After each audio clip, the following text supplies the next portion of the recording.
गुरुर्विष्णुः गुरुर्देवो महेश्वरः गुरुः साक्षात् परं ब्रह्म तस्मै श्रीगुरवे नमः। व्यासाय विष्णुरूपाय व्यासरूपाय विष्णवे नमो वै ब्रह्मनिधये वासिष्ठाय नमो नमः। कूजन्तं राम रामेति मधुरं मधुराक्षरम् आरुह्य कविताशाखां वन्दे वाल्मीकिकोकिलम्।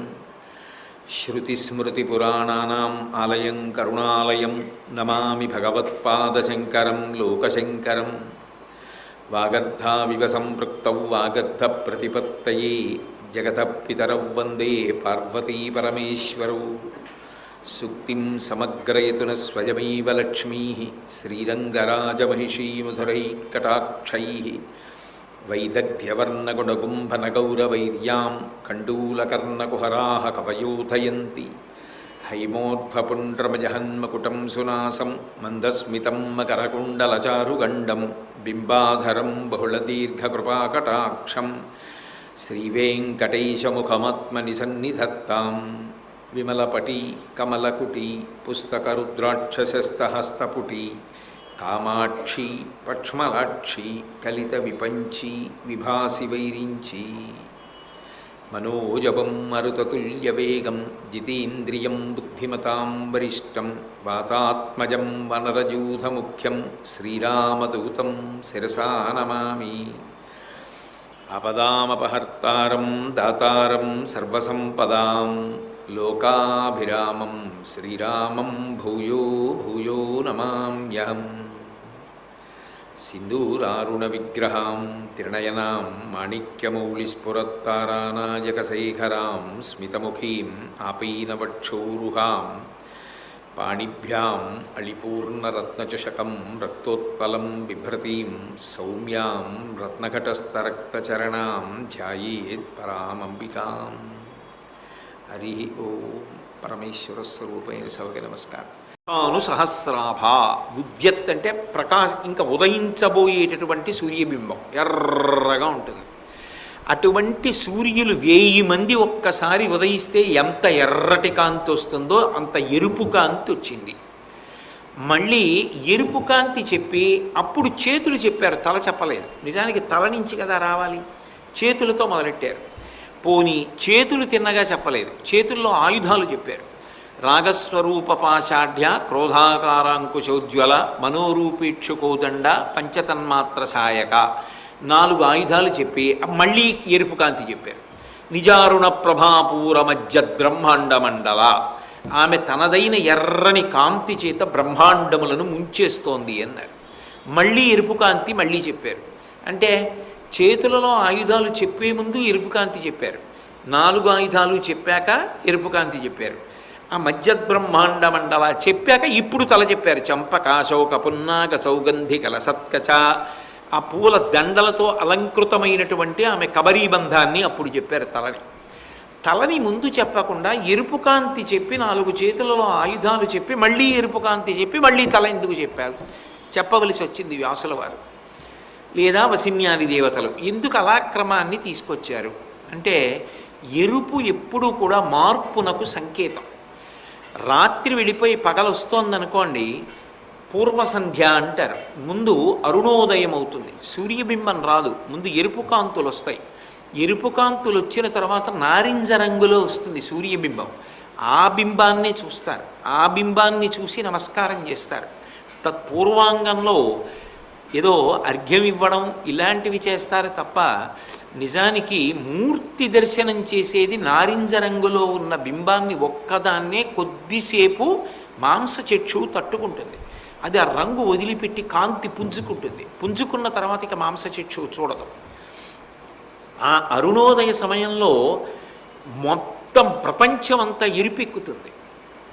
ఇట్లాంటి చోట్ల అంత బాగా తెలియదు, కానీ మీరు సూర్యోదయానికి ముందు ఎప్పుడైనా సముద్రం ఉన్న ప్రదేశంలో వెళ్ళి కూర్చుంటే, అది కూడా ఏ గ్రీష్మ ఋతువు లాంటి ఋతువు అయితే మేఘాలు మంచు అలాంటివి అడ్డుండవు కాబట్టి నీళ్లలోంచి పైకి లేచినట్టు లేస్తాడు. ఆ లేస్తుంటే ఎర్రటి కాంతి వచ్చి జాడపడుతుంది సముద్రం మీద. ఆ ఎర్ర జాడలోంచి ఒక పడవ వెడుతోందనుకోండి, ఆ పడవ అగ్నిలో కాలిపోతున్నంత ఎరుపు రంగు పుంజుకుంటుంది. పుంజుకుని మెల్లిగా నీరు సముద్రం అంతా ఎరుపెక్కుతుంది. మీరు వెనక్కి తిరిగి చూస్తే పశ్చిమ దిక్కు వరకు ఆకాశం అంతా ఎరుపు పరుచుకుంటుంది.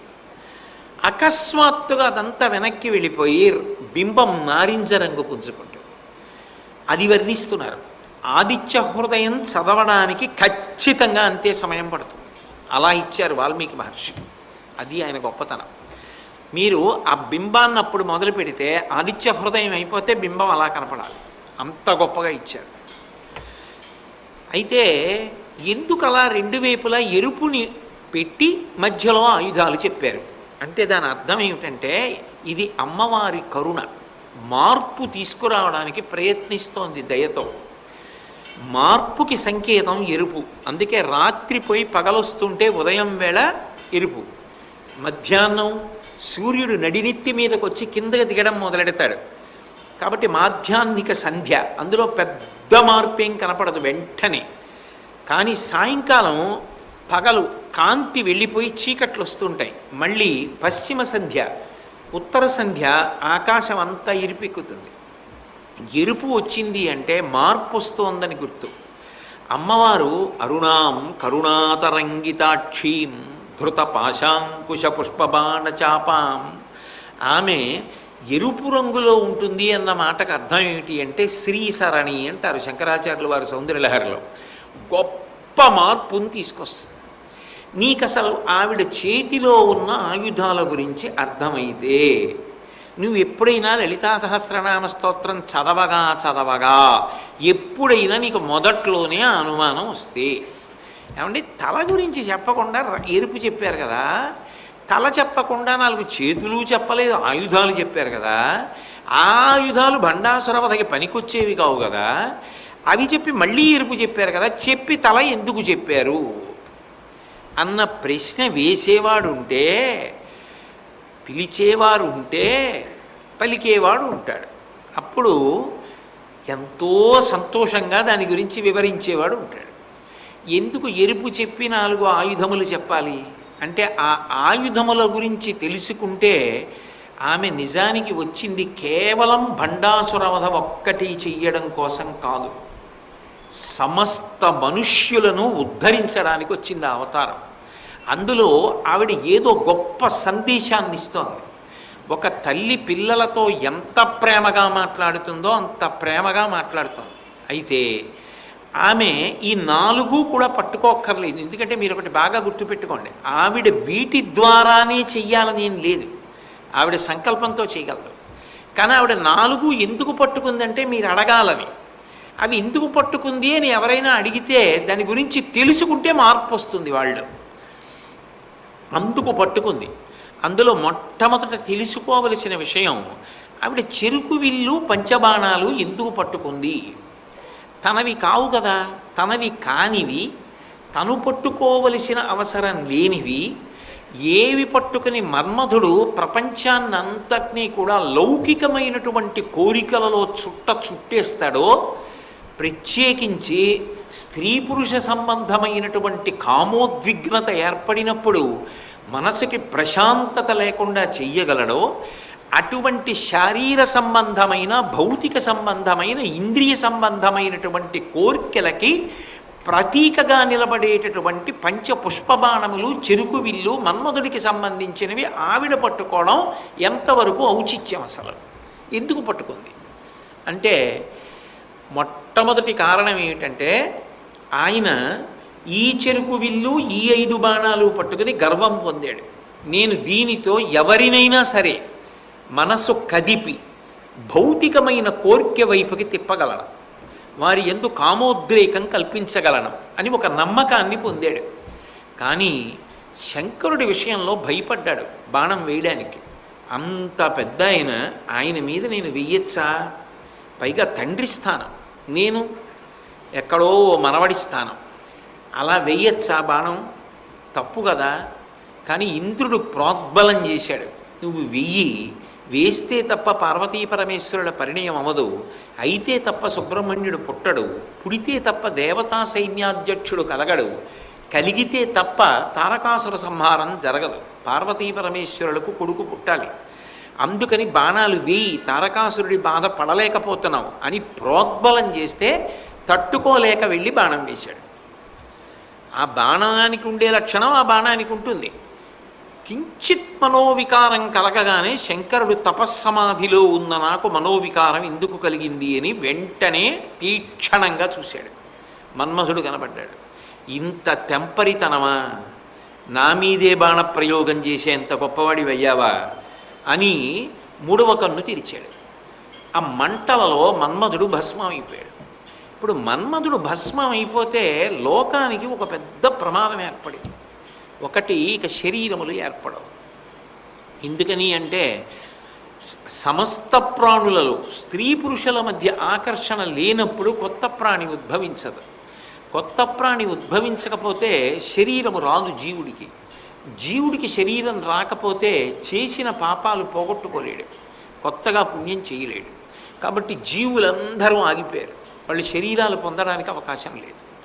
శరీరం పొందడం అన్నది ఎంత కష్టమో, అందున మనుష్య శరీరం పొందడం ఎంత కష్టమో ఒక్కసారి వివేక చూడమని మొట్టమొదటి శ్లోకాలు చదివితే అర్థమవుతుంది. తనకున్న ద్రవ్యం అంతా ఇచ్చేసి ఒకడు వరదలు వచ్చేస్తున్నాయి దాటేస్తే చాలని ఒక పడవ కొన్నాడు. వాడు మీనమేషాలు లెక్కెట్టి పడవలో వరద దాటడం మానేశాడు అనుకోండి. ఈలోగా ఆ పడవ వరదలో కొట్టుకుపోయింది అనుకోండి. వాడు ఎంత నష్టపోతాడో 100 కోట్ల జన్మల పుణ్యాన్ని లెక్కలోకి తీసుకుని మనుష్య శరీరం ఇస్తారు. 100 కోట్లు. వివేక చూడమణిలో శంకరాచార్యులు వారు జంతువునాం నరజన్మ దుర్లభం అన్న శ్లోకానికి వ్యాఖ్యలో మొట్టమొదటి చెప్పే మాట ఇది. 100 కోట్ల జన్మల పుణ్యాన్ని దృష్టిలో పెట్టుకుని మనుష్య శరీరం ఇస్తారు. ఇచ్చిన తరువాత దాన్ని సక్రమంగా వాడుకోవడం మానేస్తే దానితో జనన మరణ చక్రాన్ని సముద్రాన్ని దాటే ప్రయత్నం చేయకపోతే ఆ తెప్ప కొట్టుకుపోతుంది. అది ఉండదుగా, కాలంలో వెళ్ళిపోతుంది, కాలప్రవాహంలో. తర్వాత మళ్ళీ ఎంతో సాధన చేస్తే తప్ప ఎప్పటికి మళ్ళీ ఎన్ని వందల కోట్ల జన్మల తర్వాతో మనుష్య శరీరం వస్తుంది. కాబట్టి మనుష్య శరీరంలో ఉన్నప్పుడే ప్రయత్నం చెయ్యాలి ఏదైనా.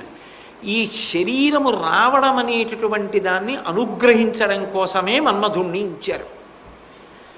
సృష్టి సంతోషంగా జరగవలసిన కార్యం. సంతోషం లేకపోతే తేజోవంతమైన ప్రాణులు ఉద్భవించరు. కాబట్టి ఆ సంతోషాన్ని సృష్టి యందు ఉంచడానికి మన్మధుణ్ణి నియమించారు. కానీ మన్మధుడు తన పరిధి దాటి శంకరుడి మీద బాణం వేశాడు. శంకరుడు మూడవ కన్ను తెరిస్తే బూది కుప్ప అయిపోయాడు. ఇప్పుడు ప్రాణులకు శరీరాలు లేవు, జీవులందరూ ఆగిపోయారు. 2, మన్మధుడు కాలిపోయాడు. పార్వతీదేవి అలా ఉండిపోయింది హిమవంతుడి కుమార్తెగా. ఆమెని తండ్రి వచ్చి తీసుకెళ్ళిపోయారు. శంకరుడు తపస్సులో ఉండిపోయాడు. పార్వతీ పరమేశ్వరుల పరిణయం అయితే తప్ప, వాళ్ళకి కుమారుడు కలిగితే తప్ప తారకాసుర సంహారం అవదు.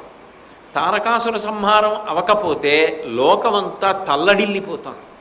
అంటే ఇప్పుడు పార్వతీదేవిని పరమేశ్వరుడు పరిణయం చేసుకోవాలి. అప్పుడు ఆ తల్లి ఏమందంటే, నువ్వు ఆ చెరుకు విల్లు పంచబాణాలు పట్టుకుంటే పరమేశ్వరుణ్ణి నాకు భర్తని చెయ్యలేవు. అది నువ్వు చెయ్యగలిగింది కాదు. శంకరుణ్ణి నాకు భర్తగా తెచ్చుకోవడం అన్నది దేనికి? ఆయన్ని కామేశ్వరుణ్ణి చెయ్యాలి. ఒక్కడుగా ఉన్నవాడు అనేకం కావాలన్న కోరిక పుట్టాలి. అప్పుడు జీవులకు శరీరములు వస్తాయి, అనేక మంది ఉత్పాదనమవుతారు. అప్పుడు వాళ్ళ పాపాలు పోగొట్టుకుంటారు, పుణ్యకర్మలు చేసుకుంటారు.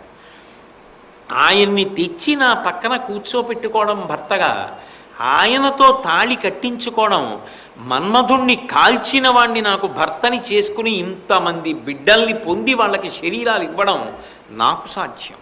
నువ్వు చేయలేవా పని? ఈ చెరుకు విల్లు ఇవే పుష్పబాణాలు నీ చేతిలో ఉంటే పనికిరావు, అవి నేను పట్టుకుంటే పనికొస్తాయి. ఇప్పుడు ఆవిడ తీసుకుంది. ఇప్పుడు ఆవిడ తీసుకుంటే అవి ఏమైంది? శివకామ సుందరి అయింది. మనకేమైంది? అఖిలాండేశ్వరి అయింది. మీకు తేలికగా అర్థమవ్వాలి అంటే, నేను అలా అనకూడదు, ఆ మాట మాట్లాడకూడదు సభలో, కానీ మీకు అర్థం అవ్వడం కోసం అంటున్నాను. మా అమ్మగారు మా నాన్నగారికి భార్య. ఆయన మా అమ్మగారి పట్ల ప్రీతితో చూస్తారు.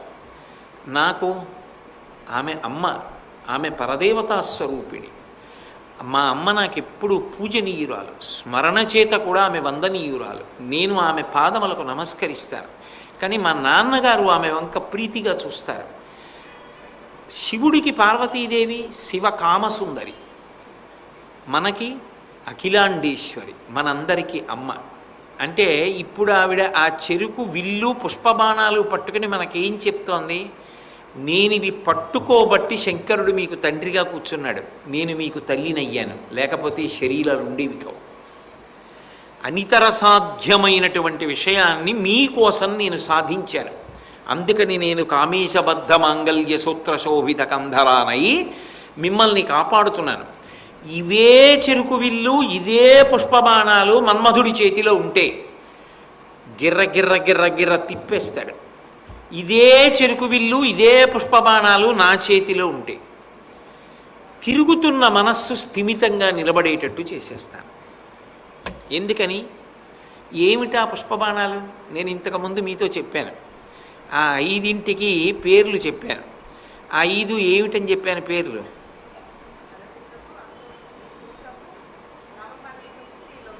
అరవిందము, అశోకము, చూతము, నవమల్లికము, నీలోత్పలము. ఈ 5 మన్మధుడు పట్టుకునేటటువంటి బాణాలు. ఈ 5 పువ్వులే. ఈ 5 పువ్వులు ఎందుకు చెప్పారు అంటే, ఆయన ఎప్పుడూ కూడా మనోసంబంధమైన సుఖములను ఇస్తాడు. మనోసంబంధమైన సుఖములు 5 రకాలుగానే ఉంటాయి. శబ్ద, స్పర్శ, రస, రూప, గంధములు. చెవులతో వినేటటువంటివి, చర్మంతో ముట్టుకునేవి, కంటితో చూసేవి, నాలుకతో తినేవి, ముక్కుతో వాసన చూసేవి. ఈ 5. నిన్న మీతో చెప్పే కదా, ఈ 5 ఇంద్రియముల యొక్క శక్తులు ఆగిపోతే సుఖదుఖములు ఉండవని. ఈ 5 ఇంద్రియములతోటే సుఖములన్నీ నడుస్తాయి. ఈ శబ్ద, స్పర్శ, రస, రూప, గంధ అన్న 5 కూడా లోకంలో దేని ఎందు ఉంటాయంటే ఒక్క పువ్వుకే ఉంటాయి. ఇంకా మిగిలిన దేనికి ఉండవు. ఎందుకని అంటే, మీరు చూడండి, రూప, పువ్వు యొక్క రూపమే చాలా అందం. అందుకే పువ్వులా ఉన్నాడు ఆ పసిపిల్లాడంటారు. మెత్తగా, కోమలంగా ఏ పువ్వు చూడండి, ఆ పువ్వు రంగు ఆ పువ్వుకు అందం. ఎంత అసలు పరమేశ్వరుడు ఎంత గొప్పగా నిర్మాణం చేశాడు. అదేమిటో ఆ పారిజాత పువ్వు ఉండేదే ఇంత ఉంటుంది, దానికి ఓ కాషాయ రంగులో ఉన్న ఇంత చిన్న గొట్టం, ఆ గొట్టానికి పైన కాషాయం రంగే. నాకు ఎప్పుడు ఆ పారిజాత పువ్వు చూసినా అనుమానం వస్తుంది, అసలు ఏ కుంచె పెట్టి ఇలా గొట్టం పట్టుకొని లోపల ఈయన ఈ రంగేశాడు అని అనుమానం వస్తుంది. రంగేసేటప్పుడు కొద్దిగా అయినా దాటి తెల్లరేకుకు అంటుకోవాలి కదా. పైన రంగేసేటప్పుడైనా కనీసం కొంచెం కిందకెళ్ళి తెల్లరేకుకు అంటుకోవాలి కదా. ఒక్క రేకుకొక్క చుక్క అంటుకోకుండా గొట్టానికే కాషాయం రంగేసి లోపల కాషాయం రంగేయాలంటే అసలు ఆయన చేత్తో రేకెంత బాగా పట్టుకుంటాడు, ఆ పైన ఎంత చిన్న కుంచెతో రంగేస్తాడు, లోపలికి పెట్టడానికి కుంచె ఎంత చిన్నది ఉంటుంది, కించిత్ బయటికి రాకుండా అసలు ఎలా రంగేస్తాడనిపిస్తుంది. అంత అందం ప్రతి పువ్వుకి ఉంచాడు ఆయన. ప్రతి పువ్వుకి అందం ఉంటుంది, చూడగలిగిన కన్ను ఉంటే. ఆ కన్ను లేకపోతే నేనేం చేయలేను. అనుభవించగలిగితే, ఆస్వాదించగలిగిన రసహృదయం ఉంటే పువ్వు అంత అందమైన వస్తువు లోకంలో లేదు. కాబట్టి కంటితో చూసి సంతోషిస్తాను రూపాన్ని. రూపము అంటే దేనికి ఉంది? పువ్వుకే ఉందా కోమలత్వంతో కూడిన రూపం. రస, గొప్ప రుచి అని లోకంలో దేన్ని చెప్తారు? తేనె. ఎందుకని అంటే, ఏ పదార్థం తినండి సభ్యతతో తింటారు. అంటే ఎంత బాగుండనివ్వండి ఆ పదార్థం, అందరి ముందు లేతే నలుగురిలో తింటున్నప్పుడు ఆ వేళ్ళవి నోట్లో పెట్టి చీకడం, చేత్తో నాకడం అటువంటివి చెయ్యరు. అది మర్యాదాతిక్రమణం అని మర్యాదతో భోజనం చేస్తారు. కానీ తేనె ఇవ్వవలసి వచ్చింది అనుకోండి, గ్లాస్ తోటో పాత్రతోటో తాగరు, అరిచేతిలో వేస్తారు. రేపు సరస్వతీ పూజలు అవుతాయి, ఎక్కడిస్తాం తేనె? అరిచేతిలో వేస్తాం. వేస్తే ఎలాగండి అని ఎవరు అనరు, తేనె నాకేస్తారంతే. నాకిన తరువాత పక్కన ఏదైనా కొంచెం ఉండిపోయింది అనుకోండి, ఆ చేతి గీతల్లోనూ అక్కడ ఏం మొహమాట పడకుండా ఆవు దూడని ఆవు ఎలా నాకేస్తుందో అలా శుభ్రంగా నాకేసి అప్పుడు కడుక్కుంటారు. అంటే ఎంత రుచి లేకపోతే అలా నాకేస్తున్నారు. అంత రుచి కలిగినది లోకంలో తేనె. పైగా వేడి చేస్తే చలవ చేస్తుంది, చలవ చేస్తే వేడి చేస్తుంది. తేనె తాగలేని దురదృష్టవంతుడు మధుమేహం ఉన్నవాడు ఒక్కడే. కానీ వాడు భౌతికమైన తేనె తాగలేడేమో, కానీ వాడి ధ్యానమునందు వాడి భావనలయందు అనేక తేనెలు తాగుతాడు. ఇన్ని తేనెలు తాగే నీకు ఇంకా ఈ తేనె ఎందుకులే అని భగవంతుడు బహుశా మధుమేహం పెట్టి తీసేశాడేమో. కాబట్టి అంబుజోదర దివ్య పాదారవింద, ఆ మకరందాన్ అంటే తేనె కాదు, ఆ తేనె తాగడం అలవాటు పడిన వాడికి ఈ తేనె ఎందుకు? కాబట్టి ఆ తేనె అంత రుచి. ఆ తేనె ఎక్కడొస్తుంది? పువ్వుల్లోంచి వస్తుంది. అది సీతాకోక చిలుక తాగుతుంది వెళ్ళి. అందుకని రుచి ఉన్నది పువ్వు దగ్గరే ఉంది. రూపము పువ్వుదే, రుచి పువ్వుదే. ముట్టుకున్నప్పుడు కోమలత్వం చెప్పాలి అంటే, లాలిత్యము చెప్పాలి అంటే, పువ్వు కన్నా సున్నితంగా ఉండేది, పువ్వు కన్నా కోమలంగా ఉండేది లోకంలో ఇంకోటి ఉండదు. అందుకే అన్నిటికన్నా మనసు విలవిల ఎక్కడ ఆడిపోతుందంటే, ఆ పువ్వుని ముట్టుకున్నవాడు సరిగ్గా ముట్టుకోలేదనుకోండి, సరిగ్గా పట్టుకోలేదనుకోండి, ముందు ఎంత తొందరగా వాడు ఆ దండ వదిలేస్తాడా అనిపిస్తుంది. వాడు ఆ చేతిలోంచి ఆ దండ వదిలేస్తే బాగుంది అనిపిస్తుంది. పూలదండలా పట్టుకోవాలి. పూలదండ వేయడం అంత అందంగా వేయాలి చక్కగా. అంతేకాని అది ఎలా పడితే అలా పట్టుకుంటే అలా అంత కోమలంగా ఉంటుంది. పువ్వంత కోమలంగా, పువ్వంత సున్నితంగా లోకంలో ఏది ఉండదు. అందుకే స్పర్శ అంత సున్నితంగా ఉండేది పువ్వే. అందుకే రూపము, రసము, అలాగే దానికి అద్భుతమైనటువంటి స్పర్శ, కోమలత్వము, మూడున్నాయి ఇప్పటికి. అలాగే దానికి శబ్ద, స్పర్శ, రస, రూప, గంధములలో గంధం నాలుగవది. వాసన, ఒక్కొక్క పువ్వుకి ఒక్కొక్క వాసన ఉంటుంది. అన్ని పువ్వులకి సువాసన అని మీరు అనలేరు. మల్లె పువ్వుది ఒక సువాసన, జాజి పువ్వుది ఒక సువాసన, పారిజాతంది ఒక సువాసన, విరజాజిది ఒక సువాసన, మొగలి పువ్వుది ఒక సువాసన. ఒక సువాసన ఇంకొక సువాసనలా ఉండదు. కొన్ని వాసనలు చూడగానే ఇదేమిటి ఇలా ఉంది, ఏదో రాకూడని వాసన లాంటిది వస్తోంది ఏమిటి అనిపిస్తుంది. మధుపుష్పం అంటారు. ఇప్ప పువ్వు సంచి ఇంట్లో పెట్టారనుకోండి, మీరు ఆ ఇప్ప పువ్వు చుట్టూ తిరుగుతున్నప్పుడు వచ్చేటటువంటి వాసన అలా ఉంటుంది. అందుకే శబ్ద, స్పర్శ, రస, రూప, గంధములు ఈ ఐదు కూడా పువ్వుని ఆశ్రయించి ఉన్నాయి. శబ్దం ఎక్కడది అంటారేమో.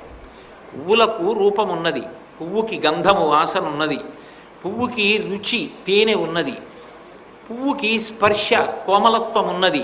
కానీ పువ్వుకి శబ్దములేవి అంటారేమో.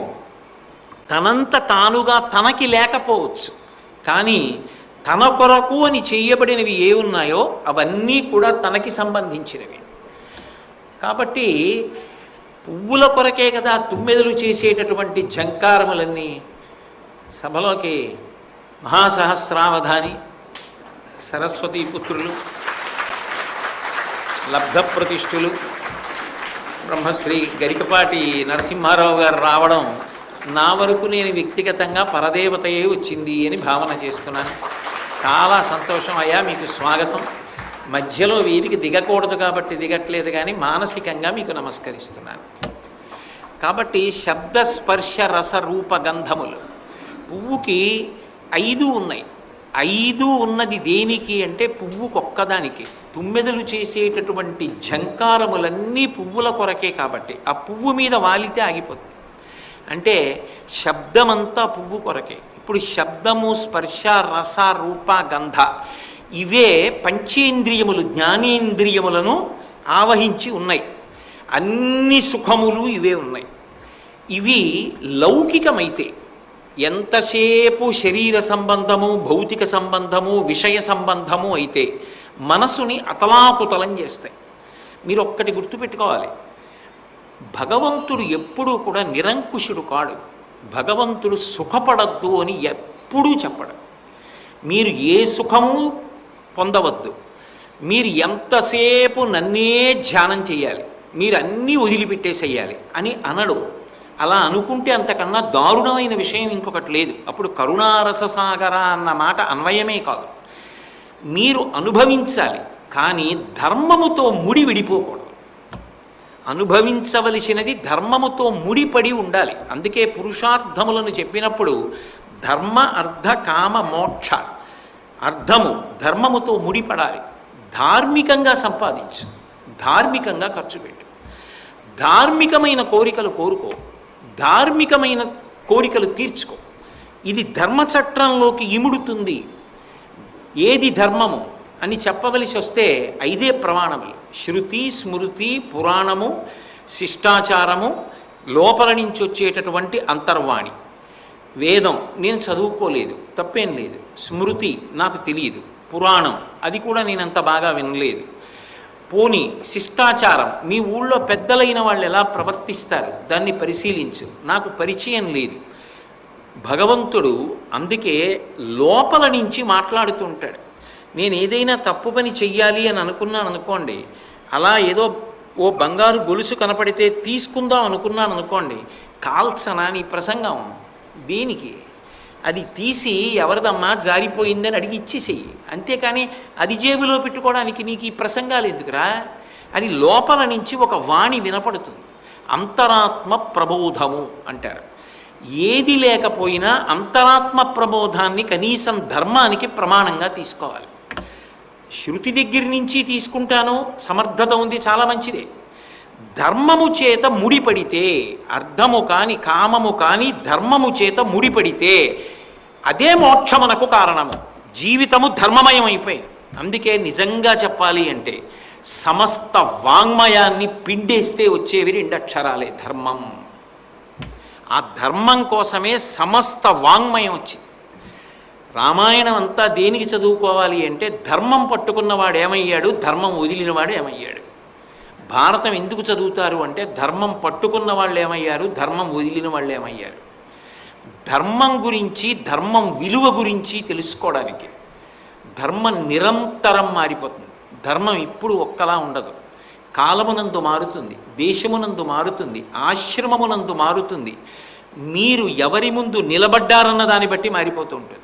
నేను నా భార్య ముందు నిలబడితే నాది భర్తృధర్మం, నా కూతురు ముందు నిలబడితే పితృధర్మం, నా శిష్యుడు ముందు నిలబడితే గురుధర్మం, మా గురువుగారు ముందు నిలబడితే శిష్యధర్మం, నేను కార్యాలయానికి ఉద్యోగానికి వెడితే నాది ఉద్యోగి ధర్మం, నేను బయట ఊళ్ళో నిలబడితే నాది పౌరధర్మం. నిరంతరం ధర్మం మారుతుంటుంది. ప్రాతకాలంలో ఒకటి, మధ్యాహ్నం ఒకటి, సాయంత్రం ఒకటి, రాత్రివేళ ఒకటి. ఎప్పుడెప్పుడు ఏది చెయ్యాలో దేశము, కాలము, ఆశ్రమము వీటిని బట్టి ధర్మం మారుతుంటుంది. ఆ ధర్మంతో ముడిపడాలి అనుభవించే సుఖం. నాకు కాస్త మధుర పదార్థం వండుకుని తినాలనిపించింది. ఏం తప్పు కాదు, నేను గృహస్థాశ్రమంలో ఉన్నాను, తినచ్చు. కాకపోతే దాన్ని వండుకుని ఈశ్వరుడికి నివేదన పెట్టి ఇంటికి వచ్చిన వాడికి ఒకడికి పెట్టి నేను తినాలి. నువ్వు అనుభవించు, కానీ ధర్మముతో ముడి విడిపోకూడదు. అదే చెరుకు విల్లు, అదే పంచబాణాలు, పుష్పబాణాలు అమ్మవారి చేతిలోకి వచ్చాయనుకోండి, ఇప్పుడు అవి మనసుని కలచివేయవు, మనిషిని గిరగిరా తిప్పేయవు. అప్పుడు ఆవిడ ఏం చేస్తుందంటే ఆపాత మధురం, పైనుంచి కింద వరకు చెరుకు విల్లు తీయగానే ఉంటుంది. దాన్ని మరలో పెట్టి తిప్పండి, కత్తితో నరకండి, పళ్ళ మధ్య పెట్టి నవలండి, ఏం చేసినా తీయగానే ఉంటుంది చెరుకు కర్ర. మనసు కూడా అంతే, ఎప్పుడు మధురమైనటువంటి కోరికలు కోరుతుంటుంది. కానీ అది ధర్మంతో ముడిపడిపోతుంది. మీరు ఏది చెయ్యండి, నేను ఇది మాట్లాడచ్చా అన్నప్పుడు భక్తి అన్న మాట ఎక్కడ ఊంచుకుంటుంది అంటే, ఒక కోణంలో దాన్ని అన్వయం చేస్తే సౌందర్యలహరిలో శంకరాచార్యులు వారు అంటారు, జపో జల్ప శిల్పం సకలమపి ముద్రా విరచన గతి ప్రాదక్షిణ్యాక్రమణమశనాద్యహుతి విధి ప్రణామ సంవేశ సుఖమఖిలమాత్మార్పణ దృశ సపర్యాపర్యాయస్తవ భవతు ఎన్మే విలసితం అంటారు. మంగళాశాసనపరై మదాచార్య పురోగమై సర్వైశ్చ పూర్వైరాచార్యై సత్కృతాయాస్తు మంగళం. మంగళం కోసలేంద్రాయ మహనీయ గుణాత్మనే చక్రవర్తి తనూజాయ సర్వభౌమాయ మంగళం. ఉమాకాంతాయ కాంతాయ కామితార్థప్రదాయినే శ్రీగిరీశాయ దేవాయ మలినాథాయ మంగళం. సర్వం శ్రీ ఉమామహేశ్వర పరబ్రహ్మార్పణమస్తు. స్వస్తి.